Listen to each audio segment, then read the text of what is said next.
হাঁটতে পারেন না, তাই কোলে করেই বৃদ্ধাকে নিয়ে আসা হলো ভোট দিতে। ভোট দেওয়া শেষে বের করে নিয়ে আসা হয় বৃদ্ধাকে। বৃহস্পতিবার সকালে এমন চিত্রই দেখা গেছে ভারতের বিহার রাজ্যের বৈশালী জেলার একটি ভোট কেন্দ্রে। এ রাজ্যের বিধানসভা নির্বাচনের ভোট গ্রহণের প্রথম ধাপ শুরু হয় বৃহস্পতিবার সকাল 7টায়, চলবে সন্ধ্যা 6টা পর্যন্ত। এদিন ভোটারদের পূর্ণ উদ্যমে ভোট দেওয়ার আহ্বান জানান দেশটির প্রধানমন্ত্রী নরেন্দ্র মোদী।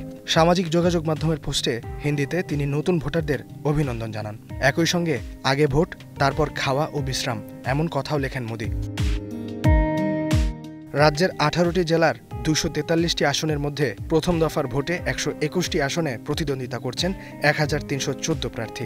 ভোটে বড় প্রতিদ্বন্দ্বিতা করছে ভারতের ক্ষমতাসীন বিজেপি জোট, এনডিএ ও বিরোধী কংগ্রেস নেতৃত্বাধীন ইন্ডিয়া জোট। ইন্ডিয়া জোটের বিহার শাখার নাম মহাগঠবন্ধন। মহাগঠবন্ধন জোটের প্রধান দল আরজেডি বা রাষ্ট্রীয় জনতা দল। এ দলের প্রধান তেজস্বী যাদব এ নির্বাচনে আলোচিত প্রার্থী। তার বাবা লালু প্রসাদ যাদব ও মা রাবড়ি দেবী দুজনেই এ রাজ্যের মুখ্যমন্ত্রী ছিলেন। বিপরীতে এনডিএ জোটে বিজেপি থেকে হেভিওয়েট প্রার্থী হিসেবে লড়ছেন দুই উপমুখ্যমন্ত্রী সম্রাট চৌধুরী এবং বিজয় কুমার সিনহা।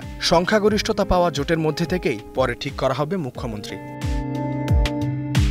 বিহারে এবার বিধানসভা নির্বাচনে ভোটার প্রায় 7,40,00,000 লাখ। এর মধ্যে নতুন ভোটার প্রায় 14 লাখ। ভোটের প্রথম দফায় ভোটার 4.25 কোটি।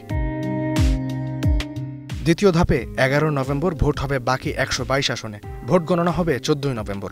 ভোটারদের রায়ই ঠিক করবে বিহারের আগামী নেতৃত্ব। ইস্তেহাদুল মাহমুদ, স্টার নিউজ।